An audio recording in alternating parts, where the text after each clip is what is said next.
Hey, this is Pradeep with Sensitura, and today we are looking at Ambre Russe from Parfum d'Empire. This is a 2003 release composed by the brand's perfumer Marc-Antoine Corticato.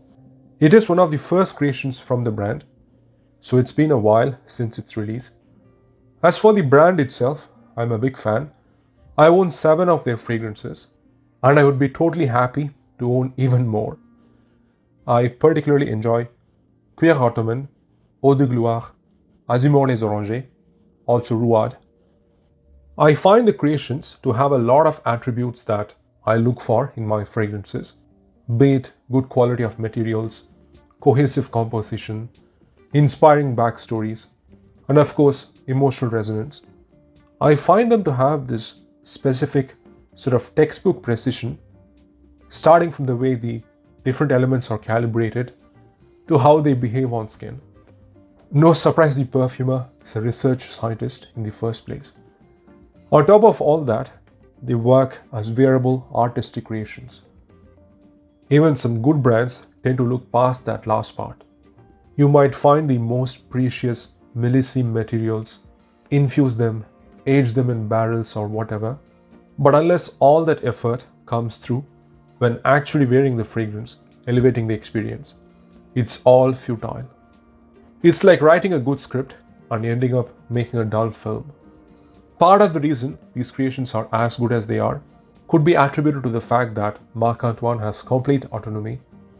He is the owner and the perfumer, which would give him full freedom, be it in terms of olfactory design as well as the positioning of the brand. Contrary to what one would think, perfumer-founded brands don't always end up being great. Sometimes it's good or even better to have a creative director for the right alignment. Classic cases being Serge Lutens, Jean-François Laporte, and Frederic Malle. Nila Vermeer and Naomi Goodsir are some later ones that come to mind. But in this case, it has been a good exception, at least so far. Having said all that, let's come to Ambre Russe. I remember discovering this maybe in 2017 or 18 when I was going through an amber phase. I ended up getting a decant from a friend who had those older, tall, slim bottles. Nowadays, the 100 ml bottles look like this. The brand makes traditional French style of perfumes. A lot of them usually have the central material highlighted in the name, so it totally makes sense that they had to do their interpretation of an amber accord. For me, the most distinctive part of the composition is the opening. It starts off with this fizzy, sparkling, bright liquor accord. They list vodka and champagne. Of course, no surprise considering the name. And I definitely get that idea here. It's quite a distinctive pairing with the amber. I've come across some creations that pair rum with amber to complement the richness. But this neutral white liquor pairing really stands out. Then comes this dash of smoked warm spices, cinnamon and coriander, that sets the stage for the classic amber accord. Quite a few ambers do this combination. There's a hint of balsamic sweetness, almost like a mix of cocoa and dark fruit jam. It kind of bridges the opening sparkle with the spices.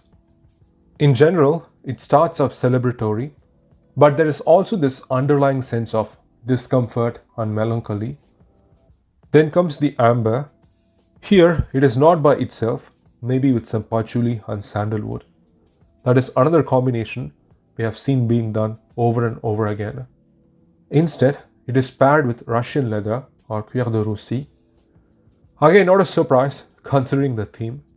So I get that smoky, dry, burnt woods, sort of tarry leather.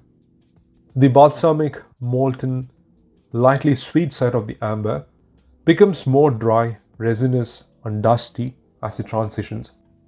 You still kind of feel the after effect of that peaty, liquor, alcoholic opening. You know when you cook with wine and when it's burnt off, you are still left with the aftertaste. It kind of feels that way here. Eventually I get the traditional rocky amber accord, specifically this growling, musky labdanum.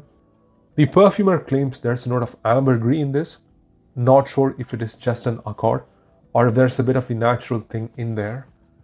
I don't get the full-on difficult smell of natural ambergris that I have smelled in some indie fragrances.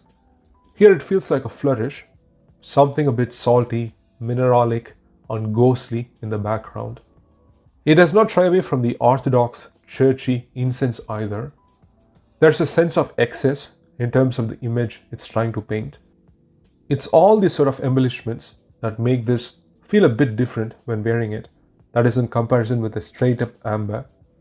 So in that way, I would say it's more than just another amber creation. As it dries down, it is mostly that spicy, warm, leathery, kind of resinous dark brown amber that makes for the wearing experience. There's an echo of some ashy, dry, tobacco-like black tea, maybe even hints of some of the brand's recurring notes like cumin, hay, possibly even some immortelle, adding more complexity.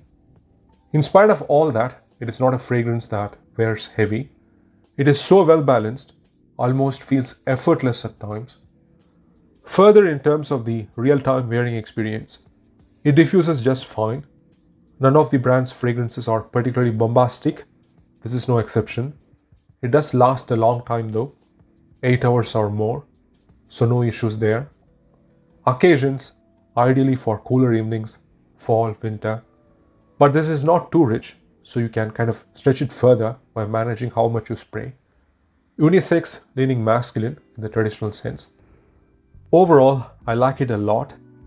I have many amber fragrances, and I think this is different enough to stand on its own.